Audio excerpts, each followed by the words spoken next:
बस्तर में इन दिनों बहुत सारी चीज़ें बदलाव के अवसर पर हैं, बदलाव के स्तर पर हैं, जिसमें माओवादियों का जो मूवमेंट है वो कहीं ना कहीं बदल रहा है, सरकार का देखने का नज़रिया बदल रहा है और कहीं ना कहीं राजनीति में भी बहुत कुछ आमूल चूल परिवर्तन आ रहा है। ये सारे परिवर्तन हैं और बहुत खास समय इस समय बस्तर में, तो मुझे लगा इस खास समय में राजनीतिक परिवर्तन जो हो रहा है और जो माओवादियों के मूवमेंट पे परिवर्तन हो रहा है, सरकार के मूवमेंट पे परिवर्तन हो रहा है, इस पर बातचीत होनी चाहिए विधिवत। तो हमने बहुत मुश्किल से आज जो है मनीष कुंजाम जी को पकड़ा है, तो इनसे मुझे लगा विधिवत बातचीत होनी चाहिए। हमारे कई दर्शकों ने कहा कि मनीष कुंजाम जी से बातचीत करो, तो आज वो समय मिल ही गया, तो बातचीत करते हैं। नमस्कार, मैं विकास तिवारी हूँ, आप बस्तर टॉकीज देख रहे हैं।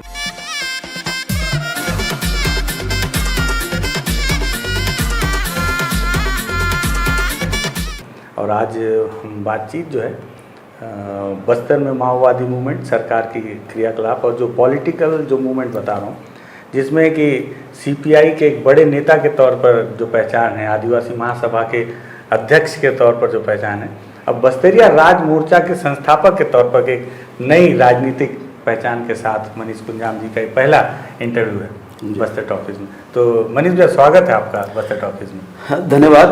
मैं रानू, आपके यूट्यूब चैनल बस्तर टॉकीज के सारे दर्शकों को मैं जोहार कहता हूँ, नमस्कार कहता हूँ और मेरी शुभकामनाएं हैं कि, और मेरा गुजारिश भी है, अपील भी है कि बस्तर टॉकीज को आप लोग ज़्यादा से ज़्यादा देखिए और बहुत अच्छी इन्फॉर्मेशंस हैं, बहुत अच्छी बातें इसमें कही जाती हैं रानू यानी विकास के द्वारा, तो इसको अवश्य सुने, यही मेरा अपील है जी। बहुत धन्यवाद मनीष भाई, आपने बिना कही आपने अपील कह दी अपने मन से जी।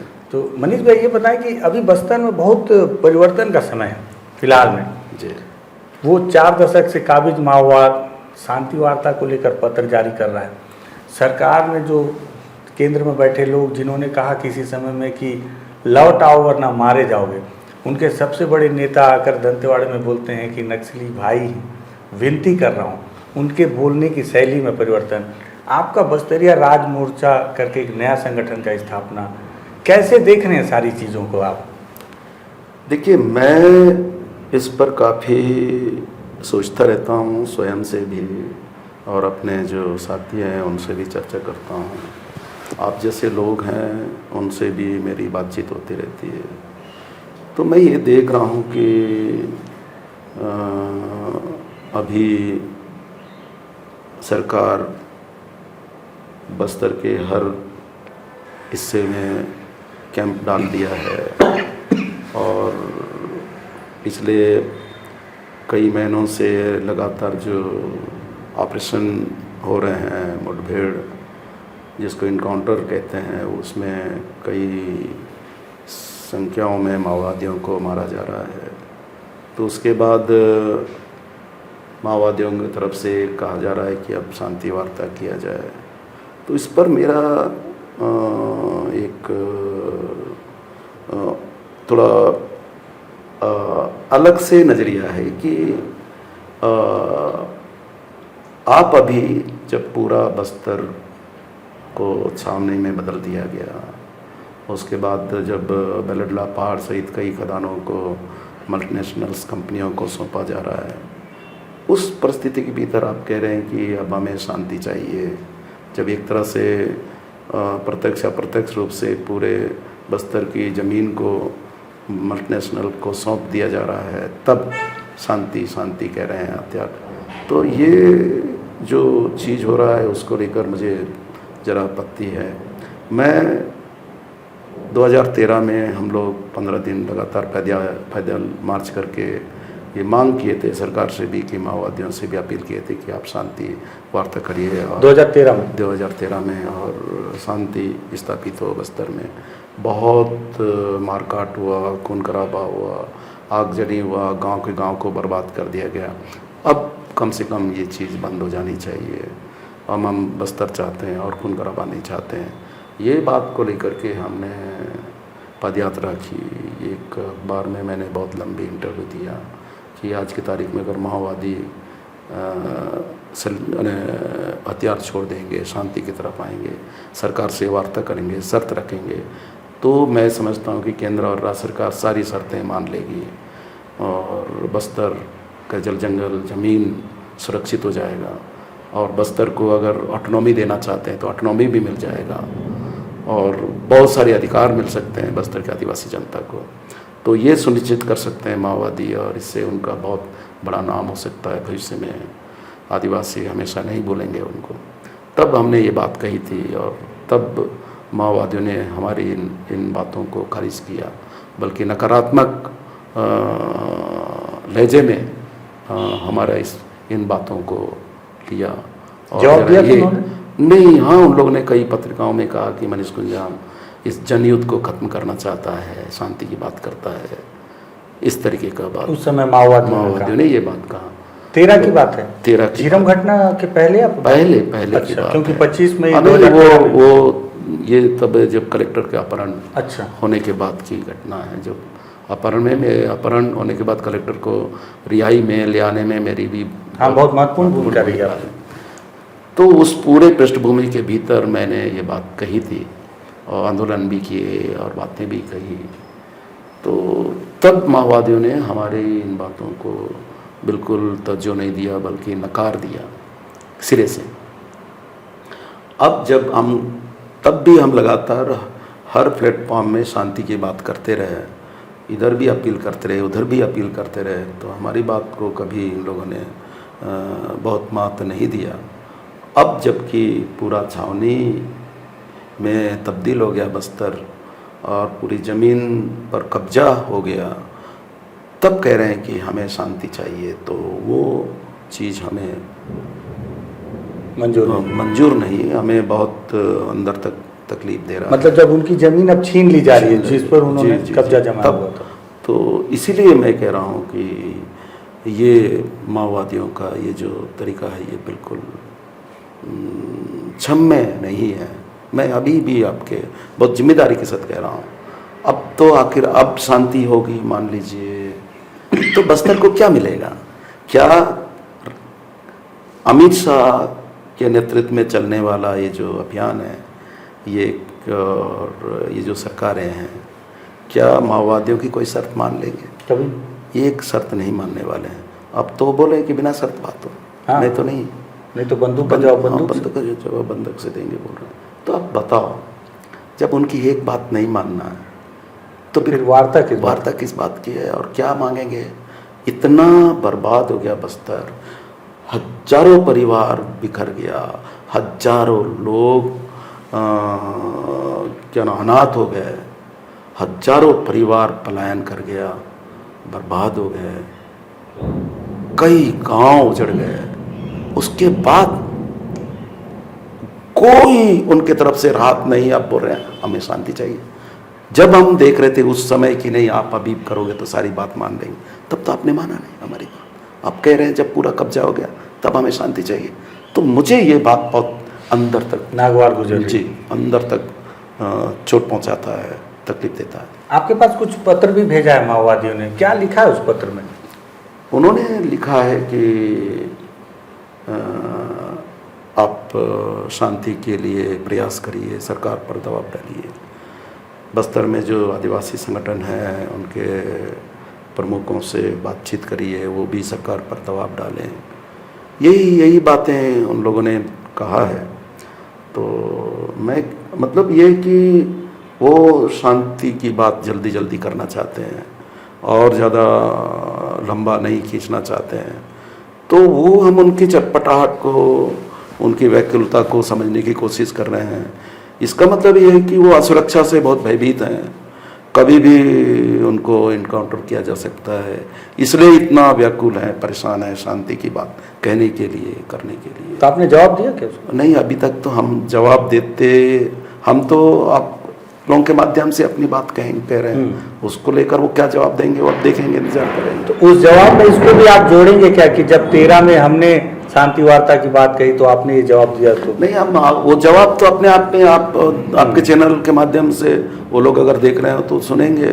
वो सच्चाई हम कभी भी बस्तर के अंदर गलत को गलत बोले और सही को सही बोले, और वही लड़ाई है हमारी, वही लड़ाई है। वही लड़ाई। इससे सरकार भी डरती है, इससे माओवादी भी डरते हैं। ठीक बात। मेरे इन बातों को लेकर, और यही असल बात है। तो मैं, चूंकि मैंने कभी कोई गलत काम नहीं किया, तो मुझे कहने में कोई संकोच नहीं है, कोई डर भय नहीं है, इसलिए कहता हूँ। और मैंने बस्तर के अंदर बहुत सारी लड़ाइयों का नेतृत्व किया और सफल लड़ाइयों का नेतृत्व किया। तो मुझे ये सारे संघर्ष ने मुझे बहुत मजबूत किया, और मुझे कोई जान और ये सब की मुझे बहुत परवाह भी नहीं है। हाँ, मैं अभी भी कह रहा हूँ। बहुत सारे लोग बोलते हैं भैया कि जो माओवाद के समर्थक हैं, या बहुत लोग जो वामपंथी विचारधारा के हैं, कई लोग मेरे यूट्यूब के कमेंट में भी आके लिखते हैं कि माओवाद है इसलिए बस्तर का जल जंगल जमीन बचा हुआ है। आप इससे कितना इत्तेफाक रखते हैं? नहीं नहीं नहीं नहीं, मैं इसको मैं सही नहीं मानता हूँ, बिल्कुल सही नहीं मानता हूँ। देखिए, टाटा को माओवादियों ने तो नहीं भगाया, हमने भगाया लौंडीगुड़ा के 10 गाँव से। SR को जो 6 गांव खाली करके कारखाना लगाना चाहता था दंतेवाड़ा दुर्ली बांसी में, उसको हम लोगों ने भगाया। अदानी को 13 नंबर से हमारे वजह से उनको भागना पड़ा। सलवा जुलूम को हम लोगों ने हराया। एक ही चीज़ नहीं, बहुत सारी ऐसी चीज़ें हैं जो हम लोग की वजह से ये हुआ। जहाँ हम लोगों का हाथ था वहाँ तो हम लोगों ने उनको भगाया, जिनको भी हराया। अब बताओ कि हम आमदई खदान नहीं गए, लड़के देखे, क्या रोके? वहाँ खदान लग गया, खदान लग गया। दुर्कोंदल में लग गया, हमारी एंट्री नहीं थी उधर। कोरार के खदानें खत्म हो गई, कैसा हो गया? तो यही तो जल जंगल जमीन है। तो फिर और क्या है? हमने जहां जहां लड़ाई लड़ा उसको तो हमने रोका।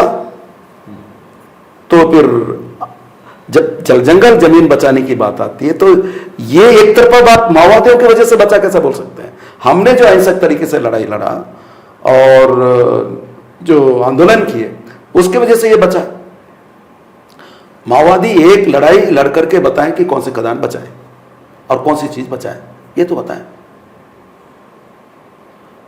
दूर से देखने वालों को ऐसे ही लगता है कि वो क्योंकि अभी हसदेव से लोग कंपेयर कर रहे हैं। आपका बस्तर टाकीज देखने वाले लोग वो ये सुन ले, मैं आज भी, मैंने माओवादियों को महीने में जाकर के, हमारे समाज के नेता भी थे, कार्यकर्ता भी थे, पदाधिकारी भी थे, उनके साथ गए। हमने उनसे ये गुजारिश किया कि देखो तुम्हारे लड़के लोग सिलेंडर हो रहे हैं, तुम लोग मारे भी जा रहे हो, तो ये लड़ाई से वैसे भी कोई फायदा नहीं हुआ बस्तर को, और तुम लोग हथियार छोड़ो और हम लोग सब मिल करके बस्तर को बचाने की लड़ाई लड़ेंगे। हम लोग एक नया बस्तर आधारित एक संगठन बना रहे हैं, उसमें मिलकर लड़ेंगे।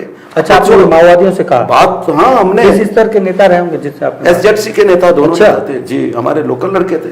मैंने ये सब बातें की, तो मैंने ये भी कहा कि ये सब लड़ाइयां हम लोग हथियार से नहीं जीते हैं, जो मैंने अभी जिक्र किया। हाँ, बिना हथियार के, और गांधी के लाइन पर, गांधी जी के, महात्मा गांधी जी ने जो हम सबको वो हथियार दिया, पूरे दुनिया को दिया, उस हथियार के बलबूते हमने ये जीता। तुम्हारे ये शस्त्रों से थोड़ी जीता गया, ये बात मैंने कहा।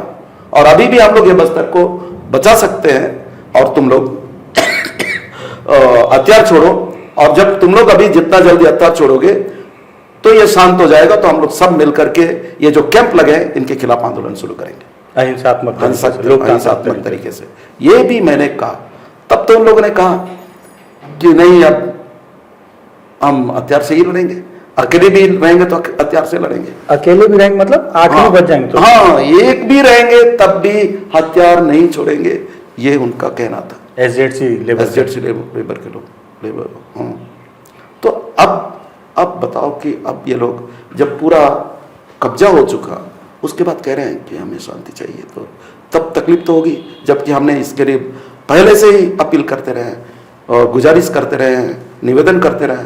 हमारी बात तो सरकार की तो छोड़ो, सरकार का तो मनसा ही अलग है, तो ये लोग को तो कम से कम सोचना चाहिए ना।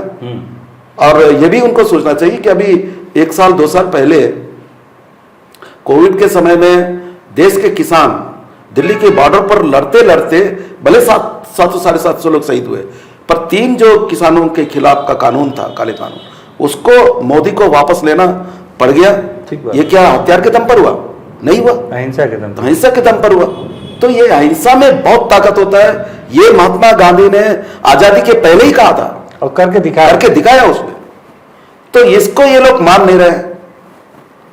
और अब जब ये लोग लड़ते लड़ते हमारे लड़कों को हथियार थमा करके लड़ते रहे और हमारी जमीन छिनी गया ना। ठीक बात। तो अब बोल रहे हैं कि नहीं हमें शांति चाहिए। तो ये हमें ठीक है, हमें शांति चाहिए, बिल्कुल वो लोग हथियार छोड़े। मैं भी अभी भी कह रहा हूं हथियार छोड़े वो लोग, अगर उनको लगा बिल्कुल हथियार छोड़े, शांति हो और अब सब मिल करके हम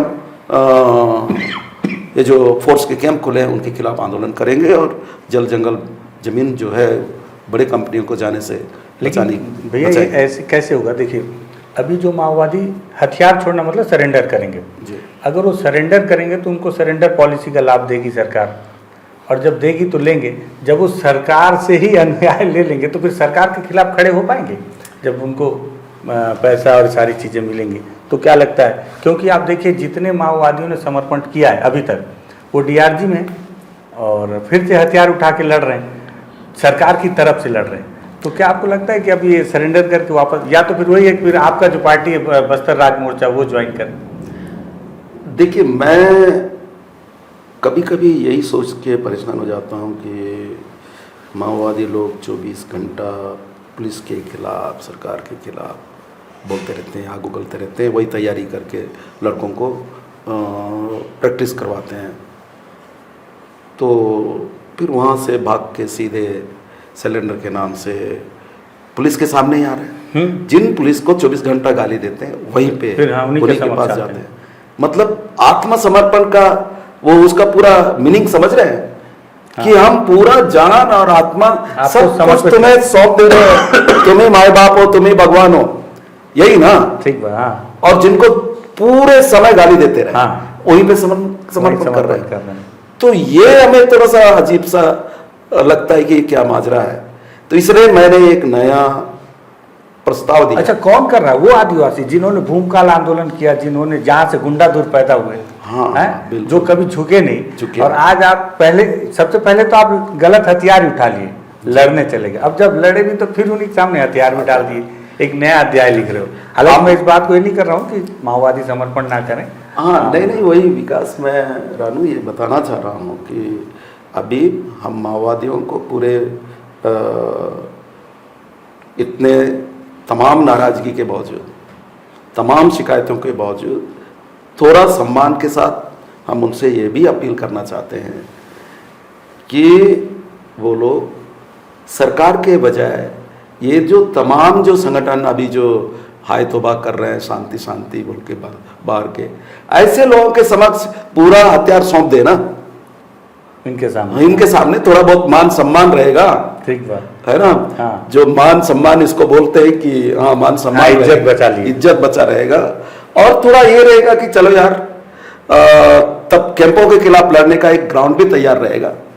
अब तुम पुलिस के सामने समर्पण करके तुम कैंपों के खिलाफ लड़ोगे? नहीं लड़ सकते ना। कैसे हो सकता है? इसीलिए मैं आपसे बोला ना। तो मैं ये आप स्पष्ट कर दीजिए हमारे बस्तर टाकीज के दर्शकों को कि हम अगर तो एक नया विकल्प दे रहे हैं, नया बात कर रहे हैं, तो उसके पीछे का कारण ये है कि ये लोग ये जो कथित रूप से मानवाधिकार संगठन, सिविल सोसाइटी या वो ना है तो संयुक्त रूप से बस्तर के आदिवासी समाज के जो हमारे पदाधिकारी हैं, आदिवासी समाज जी, उनके समक्ष हथियार लेकर के आए डाले, तब एक स्पेस रहेगा, जगह रहेगा कि नहीं अब अभी बस्तर के अंदर जो काबिज ये जो कैंप है उनके खिलाफ एक लड़ाई मुहिम चलाया जाए। लेकिन कैसे? क्योंकि बीच में ये जो मूलवासी बचाओ मंच बना, ये भी आंदोलन में बैठे, बस्तर के अलग अलग जगहों में निहत्थे बैठे। अब सरकार ने उनको भी बैन कर दिया। नहीं, वो उसके पीछे का कैसे भरोसा है उसके? हाँ, ये भी है, लेकिन ये भी है कि अब तो माओवादी थे ही ना अभी भी, और मूलवासी बचाओ मंच को माओवादियों के साथ जोड़ के सरकार देख रही है। हाँ, इसलिए उसको बैन किया। जब माओवादी नहीं रहेंगे, जब बस्तर ही शांति होगा, तो फिर महात्मा गांधी के दर्शन पर आधारित जो आंदोलन है उसको कैसे रोकेंगे? वो तो दुनिया देखेगी ना। कैसा कैसा उसको बैन कर सकते हैं? शस्त्र ही नहीं होगा इनके तो पास, फिर बैन करने का आधार क्या होगा? ठीक बात। ये तो अवैधानिक कोई कार्य ना करें, हाँ, सड़क ना खोदें या बिल्कुल। ये तो सबको अहिंसक आंदोलन करने का सबको अधिकार है, सबको, हाँ, ये हमारे तो संवैधानिक लोकतंत्र अधिकार है। ठीक बात। तो इसको कैसे रोक सकते हैं? देखेंगे तब तो फिर बेहतर लड़ाई होगी। और मैंने अब माओवादियों से भी अपील कर रहा हूं, अभी जो मारे जाते हैं ना रानू, तो मीडिया में भाषा का क्या इस्तेमाल है? ढेर हो गए, कोई सम्मान नहीं। अरे मरने के बाद चाहे 10 टो गुनाह करें, लेकिन मरने के बाद तो उसको इतना अपमानित ना किया जाए, ठीक बात। पर अपमानित किया जाता है। तो जब हथियार छोड़ेंगे, शांति होगी, इन कैंपों के खिलाफ लड़ाई होगी, असहयोग क्या नाम अहिंसक आंदोलन होगा, अगर उसमें कहीं पुलिस लाठीचार्ज से या कोई वजह से लड़ते लड़ते अगर मारे जाते हैं तो ढेर नहीं होगा, ढेर नहीं होंगे, सम्मान होगा, ठीक बात। सम्मान होगा। किसान जो शहीद हुए, वो शहीद शब्द का इस्तेमाल है, ढेर नहीं हुए, तो ये होगा। ठीक बात जी।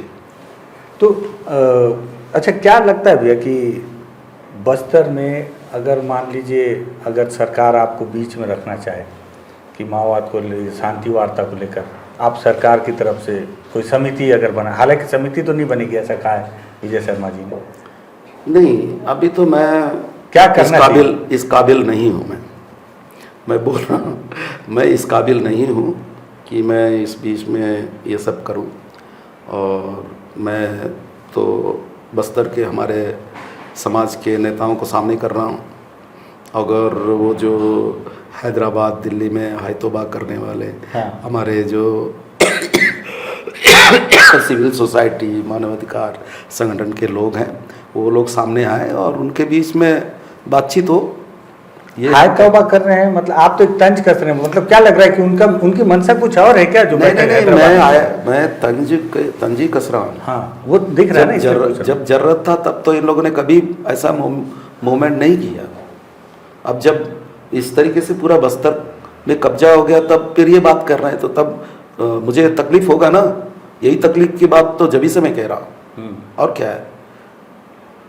अच्छा, अब आपसे मतलब, लेकिन एक चीज है कि आपने शांति वार्ता को लेकर 2013 से शुरू किया, या उससे पहले भी किया? नहीं, उससे पहले भी हम बात करते रहे, पर 2013 को तो हमने आंदोलन किया, पदयात्रा की, बड़ी बड़ी सभाएं हुई, सुकमा में, दंतेवाड़ा में, जगदलपुर में, जगह जगह। कांग्रेस की परिवर्तन यात्रा उसी के बाद शुरू हुई थी? नहीं, उसके पहले। अच्छा, उसके पहले उनका परिवर्तन यात्रा तो बाद में हुई। हाँ जी, उसके पहले ही 13 में जी। मतलब 13 में कौन से महीने में? क्योंकि मई मार्च का 1 मार्च से लेकर 15 मार्च। अच्छा, ये 15 दिन में आपने किया जी। ठीक है। तो अच्छा भैया, ये बताएं कि जब सलवा जुड़ूम शुरू हुआ तो क्या कभी कर्मा जी ने आपसे संपर्क किया कि मनीष जी आइए आप भी ज्वाइन कीजिए? अगर आप नहीं, क्योंकि हम सलवा जुड़ूम जैसे शुरू हुआ, उनके जो स्थितियाँ थी उसको अध्ययन करने के लिए हम बीजापुर गए, बहरमगढ़ गए, माटवाड़ा गए, तमाम कैंपों में देखे, लोगों से मिला, तब मैंने कहा कि यह तरीका गलत है, बिल्कुल तरीका गलत है। कि अच्छा, आपने शुरू से ही विरोध? हाँ, मैंने देखा कि लोगों को पकड़ करके आप कैंपों में ला रहे हैं, और वो लोग गांव छोड़ करके अपना घर द्वार जमीन जायदाद छोड़ के कैंपों में रहेंगे। एक जैसे एक बाड़ी बना दिया ना आपने, वहाँ अपने गाय बैल बकरे की तरह उनको ढकेल दिया, ठूंस दिया। ये कोई तरीका लड़ाई का नहीं हो सकता है। तब से मैंने सलवा जुलूम का विरोध करना शुरू किया, तुरंत ही। अच्छा जी, शुरुआत से। तो जब विरोध में जब बातें कहने लगा, तो अब कर्मा जी में भी वो चीज़ थी कि जो विरोधी है विरोधी है, जो समर्थक है समर्थक है। वो तो उसी टाइप के मेंटलिटी के आदमी थे, तो उन्होंने कभी संपर्क किया नहीं। अच्छा जी। क्या लगता है सलवा जुलूम से माओवादियों को फायदा हुआ या नुकसान हुआ?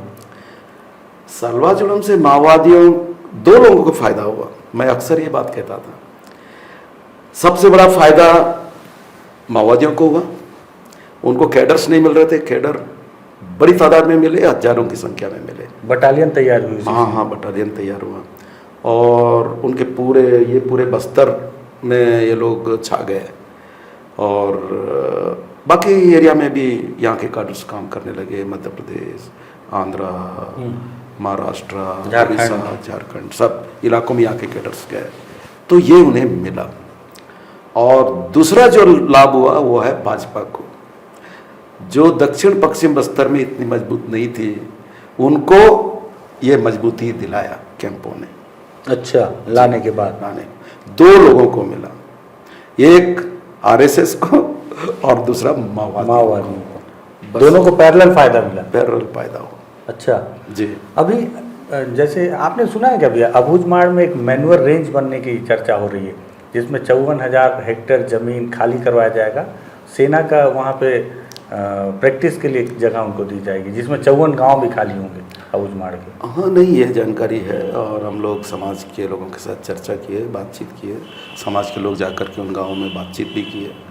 तब तक फिर आगे बढ़ा नहीं बात, तो अभी फ़िलहाल शांत है। ये तो करीब करीब 8-10 महीने पहले की बात है ये। तो बात ये है कि ये बहुत बड़ा एरिया है, उसमें 54-55 से ज़्यादा गांव उजड़ने का मामला है। तो ये बहुत बहुत बड़े ज़मीन पर कब्जा की बात है। अगर तो उसका तो अगर कहीं ऐसा शुरू होगा तो उसका तो विरोध करेंगे। लेकिन अगर मान लीजिए ये होता है तो क्या इसका फायदा फिर से नहीं माओवादियों को मिल सकता है? क्योंकि सलवा जुड़ूम में गांव जलाए गए तो उसका ही फायदा। मैंने बिल्कुल डीआरजी के जवान से एकदम सही है, एकदम सही है, बिल्कुल सही है ये। पर मैं समझता हूँ कि अगर ये सरकार ऐसा कोशिश करना चाहती है तो उसको कदम भी पे वापस लेनी चाहिए। और इतना ज़मीन का हिस्सा अब बस्तर में किसी के लिए भी, चाहे मिलिट्री हो या किसी के लिए भी नहीं मिलना चाहिए, बिल्कुल नहीं मिलना चाहिए। ये जो कैसे देखते हैं इसको, अगर माओवाद जब समाप्त हो जाएगा, मान लीजिए शांति वार्ता हो जाए या सरकार अपने तरीके से इनको ख़त्म कर दे, जो सर 31 मार्च के बाद, 31 मार्च के बाद बस्तर कैसा देख रहे हैं आप? नहीं, मैं एक चीज़ मैं इसलिए बार बार माओवादियों के शांति की अपील करता हूँ, कि बात करता हूँ अपील की, कि देखिए, सीधे ख़त्म करने की बात करेंगे तो माओवाद कभी ख़त्म नहीं होगा। एक देखिए, जर्मनी में हिटलर के ख़त्म होने के बाद भी हिटलर की विचारधारा तो है, पूरे दुनिया में उनके खिलाफ वातावरण बना, उनको ये दृश्य देखा गया, नफरत किया गया, तमाम चीज़ें की गई। लेकिन आज भी जर्मनी में और अन्य जगहों पे उनके विचारधारा के लोग हैं। तो आज हमारे देश के अंदर भी जिस विचारधारा ने राष्ट्रपिता महात्मा गांधी को की जान ली, उनकी हत्या की जी, वो विचारधारा आज सत्ता में है। और गोडसे जिसने गांधी जी की हत्या की, उसको आज पूजा जा रहा है, मंदिरें बन रही है। तो कोई विचार को आप हथियार के दम पर खत्म नहीं कर सकते। और मैं आपके इस बस्तर टॉकीज के इस चैनल के माध्यम से मैं ये बात भी बहुत सीरियस होकर के बहुत जिम्मेदारी के साथ कहना चाहता हूँ कि सरकार भी माओवादियों को पूरी तरह खत्म नहीं करना चाहती। अच्छा, नहीं कर सकती कि करना भी नहीं चाहती। अच्छा, हाँ, इसलिए कि कुछ रहे, ताकि कैंप वहाँ बने रहने का उसमें जस्टिफाई हो कि क्यों है कैंप। क्योंकि ये जो माइनिंग वाइनिंग, ये जो तमाम चीज़ों पर कब्जे का एक सबसे बड़ा माध्यम है कैंप, आधार है कैंप। तो उस कैंप को लंबे समय तक बनाए रखने के लिए माओवादियों की छुटपुट उपस्थिति आवश्यक है। अगर माओवादी हथियार भी आज अगर ये हो जाए, हथियार छोड़ देंगे, पूरी तरह बस्तर शांत हो जाएगा, तब उनके खिलाफ मामला बनेगा। जब खुद ही माओवादी छोड़ दे, बड़े लीडर सब मिल करके, तब ये वातावरण बनेगा कि नहीं, अब कैंप की जरूरत नहीं है। जो खत्म करने की स्थिति में इस जंगल में आप किस को ढूंढोगे, कहाँ ढूंढोगे? एक आध तो इक्का दुक्का रहेगा। ये बहाने के साथ कैंप को बनाए रखने का एक उनके पास तरीका वो रहेगा, जस्टिफाई हाँ, कि क्यों है, कारण बना रहेगा। बात इसीलिए हम कह रहे हैं माओवादियों से कि आप हथियार छोड़िए, अगर बस्तर का भला चाहते हैं तो मैं एकदम सीधे सीधे मैं शायद स्पष्ट कर रहा हूँ, आपके दर्शक इस बात को समझ पा रहे हैं या नहीं समझ पा रहे हैं, मैं बिल्कुल फिर मैं इस बात को दोहरा रहा हूँ। तो खत्म नहीं हो सकता विचारधारा, नहीं, खत्म कैसे हो सकता और ये करना भी नहीं चाहती करना सरकार। भी नहीं चाहती सरकार। ये जब तक कि बस्तर का ये जो तमाम संसाधन लेके ना जाए तब तक तो ये भैया क्या बीमार आप है। सुकमा से आते हैं और अभी चल रहा है ये? हाँ चल रहा है जी। आप सुकमा से आते हैं। इन दिनों एक खबर बहुत दंतेवाड़ा से उठकर आ रही है, मैं उसको बस्तर के आने वाले भविष्य के तौर पर देख रहा हूँ, इसलिए हर किसी से पूछता हूँ। मित्तल का जो जा रहा है आयरन का जो टेस्ट, और वहाँ से जो टेलिंग्स आ रही, उसे पहले तो दंतेवाड़ा में डंप किया जा रहा था, सुकमा में भी डंप किया जा रहा है। और कुछ जानकार लोगों ने बताया कि उस टेलिंग्स को जहाँ डंप किया जा रहा है वो इलाका पूरी तरह से बंजर होता जा रहा है। तो इस पर क्या आपने कभी प्रतिक्रिया दी या कभी उठाया? क्योंकि ये तो अभी एक मामला हो गया, अभी अखबार में पढ़ रहा था कि 4 खदानें यहाँ पर सेंक्शन हुई हैं, जिससे 1.5 लाख करोड़ रुपए का राजस्व आएगा बस्तर में आने वाले 50 सालों में। उससे बस्तर जो है हो सकता है सिंगापुर की तरह दिखने लगे इतने पैसों से। तो ऐसे 4 खदानें खुदेंगी तो, लेकिन ये सब ये डस्ट, ये धूल, ये सब भी यहीं रह जाएगा। तो अब आपके बातों में इतने सारे सवाल हैं कि उसका एक एक का जवाब देने में आपको और एक वो बनाना पड़ेगा क्या नाम। नहीं, मेरे पास समय है, आपके पास अगर समय हो तो दे दें। मैं इसलिए ये बात कह रहा हूँ कि आप जल्दी जाना भी चाह रहे हैं, पर एक सच आपने एक सुकमा में जो लाल मिट्टी डंप करने का सवाल उठाया, और वो एक निजी ज़मीन पर डंप किया जा रहा है। वो एक तालाब खोदा हुआ था उसमें, और उन पर्यावरण क्लियरेंस भी मिला। निजी जो उनके ज़मीन मालिक ने जो भी सरकार से या जिससे भी एग्रीमेंट करके वो सब करवाया, तो उस आधार पर वो डल रहा है। तो आसपास के कोई किसान अभी तक कोई कंप्लेंट नहीं किया, उनको समझ ही नहीं आ रहा है क्या हो रहा है। हाँ शायद इसलिए, हालांकि कांग्रेस वालों ने इसको विरोध किया और बाकी बीजेपी वालों ने भी विरोध किया। हाँ मैंने सुना। हाँ, कि आमी लोग ने विरोध नहीं किया। हाँ, इसलिए भी कि हमने एक दिन वो जो ज़मीन मालिक से पूछा कि यार ये सब क्या है, बोले मैं ही ऐसा करवा रहा हूँ क्योंकि उसको लेबल करके मैं वहाँ कुछ कंस्ट्रक्शन कराना चाहता हूँ। अब जब ज़मीन वाला ही ऐसा करा रहा है तो जब उसका इफेक्ट इधर उधर पड़ेगा तब मुआवजे के लिए बात करेंगे, लेकिन तब तक तो देर हो जाएगी। देर ही हो जमीन का मतलब जो जल खराब हो जाएगा, जो जमीन खराब हो जाएगी, जैसे कोई आदमी जब मर जाता है तो उसका मुआवजा दिया जाता है, आदमी तो नहीं दे पाएंगे ना, वो मुआवजा किस काम का। नहीं, ये बात सही है।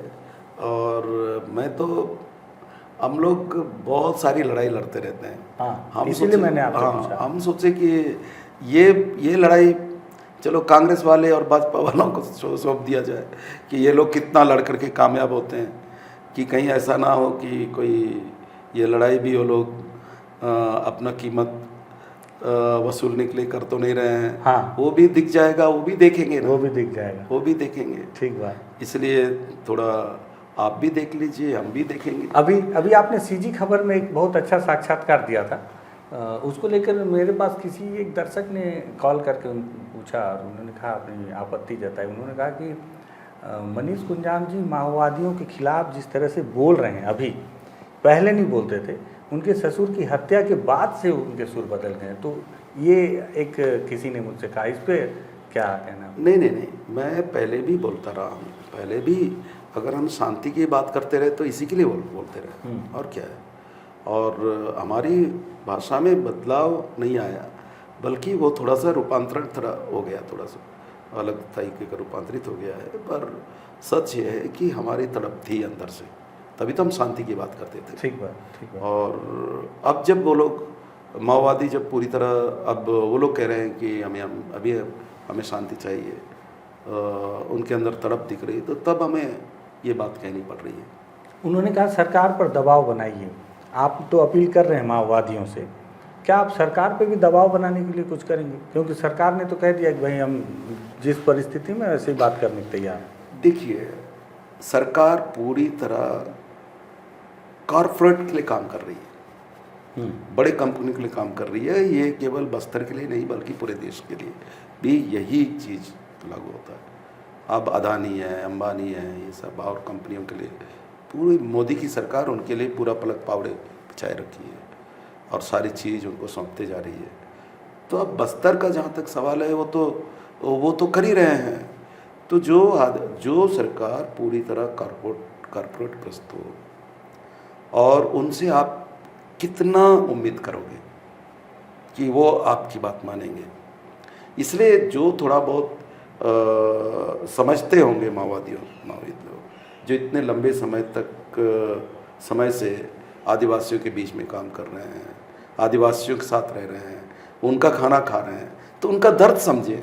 ठीक बात। इसलिए हम उनसे अपील कर रहे हैं कि आप इन आदिवासियों के सब दर्द समझ करके महसूस करके आप ही कुछ हथियार छोड़िए और हम जो जीत सकने वाला लड़ाई लड़े। हाँ, जिस पर रिजल्ट आ भी चुका है कई बार वो लड़ाई लड़े।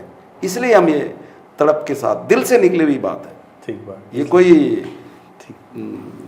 क्या बोले कि ये कोई क्या नाम कोई ज्ञान बांटने वाला चीज़ नहीं, जो इतने लंबे समय से मेरे संघर्ष का जो अनुभव है, जो मेरे अंदर जो तड़प भी है, वो है अभी इस रूप में निकल रहा है। भैया ये आखिरी सवाल, फिर और भी मुद्दे होंगे उस पर भी कभी बात करेंगे कि ये बस्तरिया राज मोर्चा बनाने की आवश्यकता क्यों पड़ी? आप सीपीआई के भी नेता रहे हैं, आप आदिवासी महासभा के अध्यक्ष भी रहे हैं, तो आदिवासी महासभा से तो आप आदिवासियों से जुड़े ही थे। बस्तरिया राज मोर्चा दरअसल हमने ये महसूस तब महसूस किया जब अब बस्तर के लिए अलग फ्रंट बना करके लड़ने की ज़रूरत है। हालांकि हम सीपीआई से जुड़े हुए थे, अभी हमने रिजाइन किया, हमारा रिजाइन उधर भी स्वीकार नहीं हुआ और हम भी अपनी जिद पर हैं। तो वो ठीक है, अब कसमकस होता रहेगा, पर हमने ये बात भी कहा, आपके बहुत बड़ी बात कह रहा हूँ मैं और पहली बार मीडिया के सामने ये बात कह रहा हूँ कि हम अपने लीडर्स को कहा है और आपके माध्यम से फिर कह रहे हैं कि देश के अंदर पूरा स्थितियाँ खिलाफ है, विपरीत परिस्थितियाँ हैं वामपंथी आंदोलन के लिए। तो अब ये जो सीपीएम, सीपीआई, सीपीएम, आईएमएल, ये अलग अलग ग्रुप बना करके लड़ने की ज़रूरत नहीं है। अब एक हो जाएं, मर्ज हो जाएं और मर्ज हो करके देश की जनता को एक मैसेज दीजिए कि हम लोग हम अपनी जिम्मेदारी को समझ रहे हैं। इसलिए तमाम जो भी थोड़ा बहुत मतभेद आपस में रहे, हम उन मतभेदों को छोड़ करके हम लोग आपस में मिल गए हैं, एक हो गए हैं। अब हम इस देश के लिए लड़ेंगे। ये जब तक नहीं होगा तब तक हम पार्टी में नहीं जुड़ेंगे। अगर हो गया तो जुड़ जाएंगे। हाँ, होगा तो हम जुड़ेंगे। पर ये सीपीएम, सीपीआई, सीपीआईएमएल, ये सब आपस में जो चुनाव लड़ने वाली पार्टियां, इनको मर्ज हो जाना चाहिए और देश की जनता को एक मैसेज देना चाहिए कि आप जो जनता के खिलाफ माहौल है पूरे देश के अंदर, किसान, मजदूर, मेहनतकश जो लोग हैं, उनके खिलाफ सारा काम हो रहा है। तो अब मैसेज दे करके एक नई लड़ाई लड़ा जाए, ऐसा स्थिति ना हो तब तक हम नहीं जाएंगे। इसलिए हमने बस्तरिया राज मोर्चा बनाया ताकि आदिवासी महासभा केवल आदिवासियों के लिए था। बस्तरिया राज मोर्चा जो बस्तर के जो मूल लोग हैं, जो 1910 की लड़ाई में, उससे पहले भी बहुत सारी लड़ाइयाँ बस्तर के जनता ने लड़ा। जो 1910 की लड़ाई वो काफ़ी बड़ी लड़ाई है अंग्रेजी हुकूमत के खिलाफ, जिसमें इतिहास में बहुत शानदार तरीके से दर्ज है। तो उस लड़ाई को यहाँ के बस्तर के जो मूल निवासी लोग हैं, चाहे वो गोंड हो, कोया हो, हल्बा हो, दुर्वा हो, भद्रा हो, ये तो एसटी में हैं। बाकी जो लोकल जो जातियाँ हैं, जो आदिवासी जातियाँ, मूलवासी जातियाँ हैं, मारा है, कलारा है, दाकड़ है, रावत है और पनिका, ये सारी जो जातियों के लोग मिल करके भूमकाल की लड़ाई लड़े। और हमारा मकसद है बस्तरिया राज मोर्चा बनाने के पीछे की जो भूमकाल की लड़ाई जिस मंशा से लड़ी गई और जिन लोग लड़े, उनको संगठित करके हम बस्तर के अंदर एक नई लड़ाई लड़े ताकि यहाँ का जल जंगल ज़मीन सुरक्षित रहे। और रानू में आज ईमानदार से कह रहा हूँ कि यहाँ के लोगों को गुरुजी, बाबू, चपरासी की नौकरी भी लोकल लोगों को नहीं मिल रहा है। पिछले समय 1 साल पहले जो भर्तियाँ हुई टीचर्स शिक्षा की, भी, हाँ। टीचर्स की, उसमें भी पूरे के पूरे बाहर के लोग आके लगे। तो ये हम लोग देख रहे हैं बस्तर के जो पढ़े लिखे नौजवानों के हाँ, जबकि साथ पढ़े क्या- लिखे हैं यहाँ पे हाँ, लोग। बहुत हजारों की तादाद में, तो उनके साथ ये अनाइंसाफ़ी हो रहा है। और इसलिए हमने कहा कि बस्तरिया राज मोर्चा बना करके कि ये कम से कम 3rd और 4th क्लास की जो नौकरियां हैं ये पूरी तरह लोकल लेवल पर भरा जाए, ये हमारी मांग है।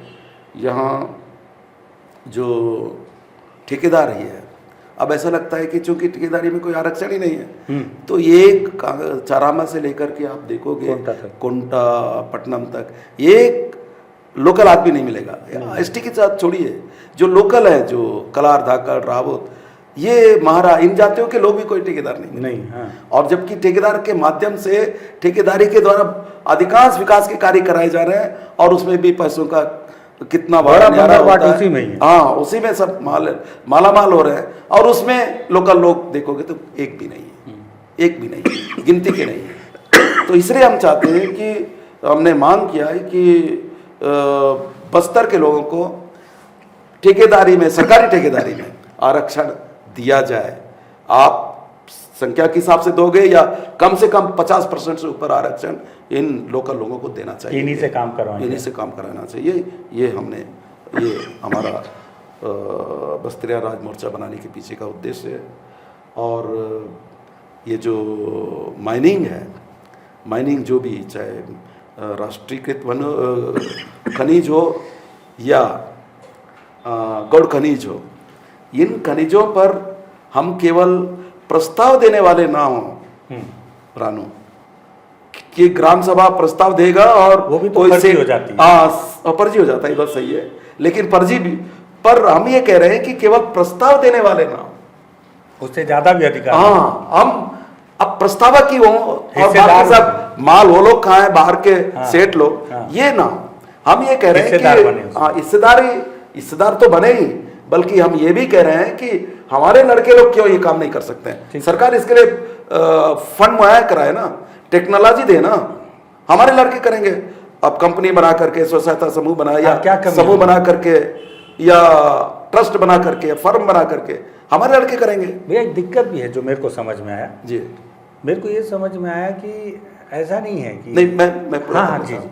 तो हमारा ये मकसद है कि ये जो खनिज है उसमें हमारे लोगों को मालिकी मिलना चाहिए, हमारे लड़के लोग उसको खोदे, उत्खनन करें, और जो भी मार्केट में रेट है वो बेचें, बेचो। और वही सेठों को तो बेचेंगे, और किसको बेचेंगे, उसके बाद लेके जाए। हाँ, हाँ। तो ताकि हमारी वो उसमें एक मालिकी कड़ी तो और दिखे जुड़े ना, उसमें, हाँ। मालिकी तो दिखे ना, ठीक बात, एक कड़ी तो जुड़े। हाँ, खड़ी तो दूर जुड़े। हाँ, कि उनके ये मार्फत हाँ, जुड़े। ये हमने कहा कि यहाँ लोकल लोगों की इतनी भागीदारी होना चाहिए, क्योंकि हम इन खदानों के लिए, इन जंगलों के लिए, इन जमीन के लिए हजारों वर्षों से, हमारी पीढ़ी से पीढ़ी लोग धर हमारे लोगों ने इनकी रक्षा की, उस पर हमारे लोग लड़े मरे, हाँ। लड़े मरे, और उनको ये तो मिलना चाहिए मालिकी, ये हमारा। एक चीज़ मेरे समझ में ये भी आया कि 12 विधानसभा हैं बस्तर में, 11 आदिवासी विधायक हैं, सांसद भी आदिवासी हैं। मैंने देखा कि ये जो आदिवासी जो नेता हैं, यही कभी आगे बढ़ने नहीं दिए। मतलब जैसी मेरी सोच है, मैं नाम नहीं बताऊंगा, जैसे एक बहुत छोटा सा उदाहरण, बीते दिनों में मनीष भी, आपके जो सेना हमारे वरिष्ठ पत्रकार, उनसे बात करते करते बताया कि एक बहुत बड़े नेता हैं, और उनके एक बहुत दूर के रिलेटिव जो रहे, वो पीएचडी करने वाले थे, तो वो जब मंत्री रहे तो उन्होंने उनको परमिशन नहीं दिया, ऐसा उन्होंने बताया। उनकी विचारधारा ये थी कि कहीं अगर ये डॉक्टर बन गए पीएचडी करके, तो कहीं पार्टी अगली बार इन्हीं को टिकट ना दे दे। तो ऐसा है क्या कि आदिवासी जब नेता बन जाते हैं तो अपने ही लोगों को सबसे पहले दबाते हैं? जनरल लोग बढ़ जाएं, ठेकेदार से ज़्यादा क्या ही बन पाएंगे, टिकट तो लेंगे नहीं। और बहुत ही शानदार प्रश्न है, बहुत शानदार आपने कुछ चीज़ों को कहने की कोशिश की, एकदम वाजिब चीज़। आप नक्सलाइटों के एरिया में बहुत सारे आपने वीडियो बनाया, समझने की कोशिश करते हैं, तो आप देखते होंगे कि गांव के अंदर जब कोई आदमी मोटरसाइकिल लाता है ना, तो गांव के लोग चिढ़ने लगते हैं, माओवादी भी बोलते रहते हैं, अच्छा ये मोटरसाइकिल कहाँ से आया? कहाँ से आ गया? ठीक, समझ रहे हो ना, हाँ। मोटरसाइकिल कहाँ से आया? आगे कैसे बढ़ गया? तुमने कैसे कहाँ से पैसा लाया, ठीक बात। कहीं पुलिस से तो लाया नहीं। हाँ हाँ नहीं, ये तरह तरह के उससे संदेह, सवालों संदेह, का सामना करना पड़ता है और कई लोग उसके चक्कर में मारे भी मारे भी जाते। गए। तो ये है एक्चुअली मेंटेलिटी हमारी, समझ में आ रहा है, आगे किसी को बढ़ना, आगे हाँ, बढ़ने हाँ। का पकड़ के खींचना है। अरे पूरे समाज की यही परिणति है, सिर्फ मतलब आदिवासी समाज की। ये एक तरह से कहीं ना कहीं ये हमारे यानी सोच के मूल में है ये। तो अब सबको मालूम है, हमारे लोग एक गाड़ी लाएंगे तो चिढ़ हो जाएगी, लेकिन वहीं कई गाड़ियां एक से एक गाड़ियां लाएंगे, उसके साथ बहुत मोहब्बत प्यार है। कोई बाहर का आदमी आ हाँ, जाए, बाहर का आदमी आएगा, बड़ी से बड़ी तो बिल्डिंग साहब बनाएगा, बड़ी से बड़ी बिल्डिंग बनाएगा, शानदार बनाएगा, वो साहब है। तो वो साहब है और उसको कुछ नहीं कहना है। नहीं, तो ये इसको ऐसा इसको जोड़ो। देखो रानू, कि एक जमाने में कहा जाता था कि आदिवासी बीड़ी से बिक जाता है। उस पर एक सोच निकली कि हमारे लोग जैसे कोई व्यापारी है या बाहरी जो लोग हैं, जो सेठ हैं, उनके साथ बैठने में अपना इज्जत फक्र महसूस करते हैं, मान सम्मान का वो समझते हैं कि हाँ इसने हमें बहुत इज्जत बख्श दी है, ठीक बात, ठीक है। और इसने बीड़ी हमें दी है, और वो एक बीड़ी या एक बार थोड़ा सा क्या नाम सम्मान के साथ उनसे बातचीत कर लिया कोई व्यापारी या बड़ा आदमी, तो ये पूरी तरह उनका हो जाए, अरे इसने तो हमको हाँ, बहुत इज्जत, चाय पिला दिया साथ में, तो चाय पिला दिया, इज्जत कर लिया, ये कर लिया। तो ये मानसिकता है। और हमारा लोग अगर उनको बकरा दे दे, मुर्गा दे दे, सब दे दे, तो वो कुछ है ही नहीं, उसका वैल्यू नहीं है। ये समझ है, और ये बहुत पुरानी बात है जो कही जा रही थी, और उसको मैं आपके इन बातों के सवालों कनेक्ट का करने का जवाब देने की कोशिश कर रहा हूँ। ठीक है। तो यही चीज़ है कि हमारे जो नेता हैं, जो भी MLA MP बनते हैं, वो तो फिर उन पार्टियों के हो जाते हैं। हाँ, अब वोट नीचे से लेके ऊपर वाले के हो ऊपर जाते वाले के उसमें चले जाते हैं, वो पार्टियों के एक तरह से बंधे हुए, पार्टी लाइन से, पार्टियों के हिसाब से बंधे हुए लोग हैं। तो पार्टी कहेगी कि बैठो, बैठेंगे, उठो तो उठेंगे। तो आजकल बड़ी पार्टियां तो लूटने का ही काम कर रही हैं, कुल मिलाकर तो यही बात है। और सीधे सीधे भैया, ये जो बस्तर राज मोर्चा है, जब आप बता रहे थे तो मेरे मन में एक सवाल आया कि हमेशा मैं आपके बारे में सुनता रहा हूँ, तो हर जगह के, मैं नाम नहीं लूँगा कहीं का, हर कोई बोलते हैं कि मनीष कुंजाम सामान्य लोग के काफ़ी विरोधी हैं, ये जो ठाकुर बामन लोग हैं, बनिया मारवाड़ी। तो बस्तर राज मोर्चा में उनके लिए कोई स्थान है कि उनके लिए विरोध ही रहेगा? क्योंकि अगर आप इसको राजनीतिक परिप्रेक्ष्य में देख रहे हैं तो जगदलपुर में क्या, खैर उसमें तो आप किसी को भी चुनाव में टिकट दे सकते हैं, तो उनके लिए क्या रहेगा?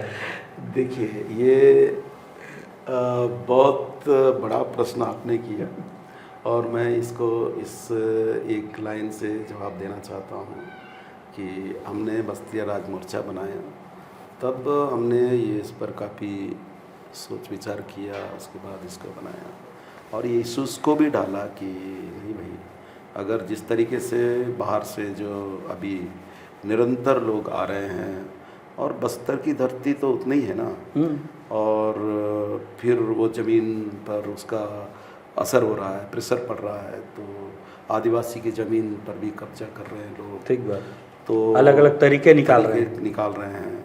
तो इससे तो हमारा बस्तर नहीं रहेगा, तो ये रोक लगनी चाहिए। इसलिए हमने एक बात कहा कि 2000 के बाद, 2000 जब प्रदेश बना, हाँ, उसके बाद जितने लोग आए उनको आधार, निवास ये नहीं बनना चाहिए, और उनको कोई प्रॉपर्टी में कोई हिस्सा नहीं मिलना चाहिए बस्तर में, ज़मीन या और चीज़, और ये बात हमने वो उसमें लिखा है। और बड़ी संख्या में जैसे बंगाली लोग आए, हर जगह का पूरा इलाका, मतलब मेरे को लगता है परिसीमन में एक पूरा विधानसभा ही जनरल वहाँ बन सकता है, हो ही जाएगा अगली बार। अब तो आधे से ज़्यादा बंगाली हो गए हैं। तो ये हमारा दर्द है कि हम बस्तर का जो ट्राइबल कल्चर है, आदिवासी रीति रिवाजों से संपन्न, संस्कृति संपन्न एरिया मानते हैं, वो उस रूप में रहना चाहिए। ये हमारी भावना है, तड़प है, मूल धारणा है। मूल धारणा है। इसलिए हम ये कह रहे हैं, मैं उस विचारधारा से लैस आदमी हूँ जो जाति या धर्म के आधार पर किसी व्यक्ति का विश्लेषण नहीं होना चाहिए, उस पर भरोसा करने वाला आदमी हूँ।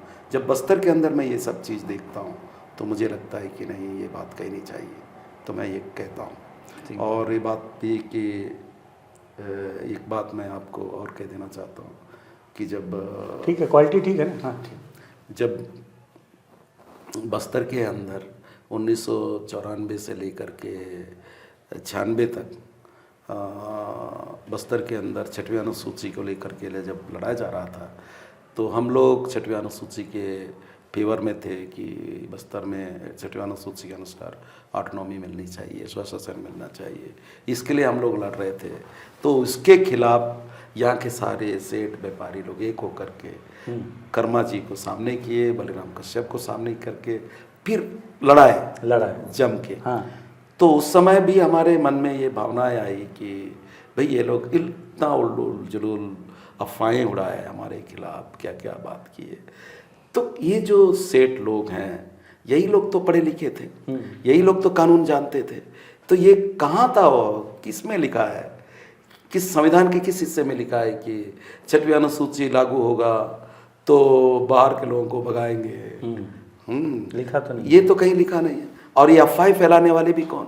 वकील जात। उस समय वकील लोग मेरे ख्याल से इक्के दुक्के कोई लोकल रहा होगा, सब तो यही लोग थे। तो ऐसे अफवाहें क्यों उड़ाने वाले? तो इसका मतलब है कि उनका तो कोई हमदर्दी यहाँ के लोगों के साथ ही नहीं है।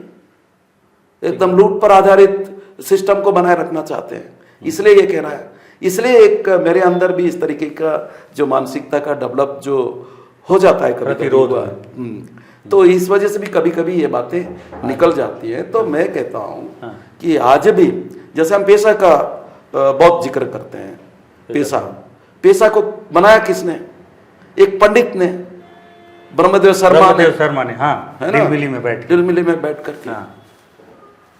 तो क्या आज बीडी शर्मा पेशा के मामले में अगर कहें तो जैसा संविधान को बनाने में अंबेडकर का जो योगदान है, और वैसा ही पेशा को बनाने में, पेशा कानून को बनाने में बीडी शर्मा साहब का योगदान उसको तो नहीं भूल सकते। ठीक बात। तो ये, और वो बीडी शर्मा जो मुझे एक दूसरा मेरा तीसरा पुत्र कहते थे, वो आपको? हम जी। अच्छा। तो अब मैं क्या बोलूँ, इससे ज़्यादा और क्या बोल सकता हूँ? तो कैसे सरवाइव करेंगे? कारण ये है कि उस समय जो आप बता रहे हैं कि 5वीं अनुसूची 6वीं अनुसूची की लड़ाई आपने लड़ी, जो सेठ साहूकार लोग थे, इन्होंने एक कूट रचना रची और आपके खिलाफ में माहौल बनाया, बता रहे हैं। तो अब तो ये लोग और भी ज़्यादा मजबूत हो गए उस समय से अब, और एकदम मजबूत ही नहीं हुए।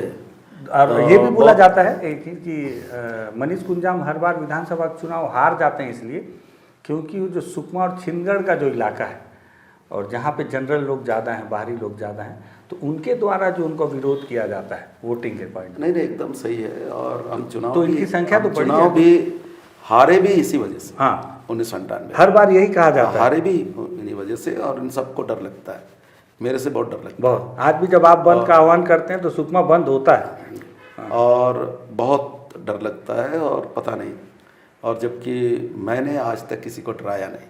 और हाँ, डरते तो है, लेकिन आपसे आज तक मैंने किसी को डरा करके कोई पैसे वसूली नहीं की। मैं अक्सर ये कहता था, अभी तो बहुत सारी साधन सुविधा है। देखिए, मैं सुकमा की बात, अक्सर सुकमा और हर जगह की बात करता था, तो दूर दूर तक व्यापारी लोग साप्ताहिक बाजार जाते हैं। कोई साइकिलों से पहले जाता था, मोटरसाइकिलों में जाता था, बैलगाड़ियों से जाता था। ये सब के बाद भी कभी आदिवासियों ने कभी लूटा है क्या किसी व्यापारी को? एक उदाहरण आपको नहीं मिलेगा, एक उदाहरण बस्तर के अंदर नहीं मिलेगा। तो आज तुम लोग कह रहे हो कि ये भगा देंगे, ये मारेंगे, पीटेंगे, ये क्या बात है? हम अपने हक की बात करते हैं तो तुम लोग उल्टे सीधे बातें करते हो। यही तो हमारी शिकायत है। अरे हमारी इन मांगों के साथ रहो ना थोड़ा। हम तो अपना एरिया सेफ रखना चाहते हैं। ठीक बात। और यही तो बात है, हर किसी को जो हमारा है वही तो मांग रहे वही हैं। तो मांग रहे हैं, और क्या मांग रहे हैं, और उससे भी आपको तकलीफ है। तो इसका मतलब आप जिस तरीके की जो ये लोग करते हैं वो दरअसल सचमुच यहाँ के ट्राइबल्स के खिलाफ के लोग हैं, यहाँ के जो मूल लोग हैं उनके खिलाफ के लोग हैं। ये लोग जो लोग भी हैं, मैं सचमुच कह रहा हूँ, हाँ, हम नाम नहीं ले रहे हैं। एकदम बिल्कुल खिलाफ हैं, उसमें कोई दो राय नहीं। और यही तो तकलीफ है।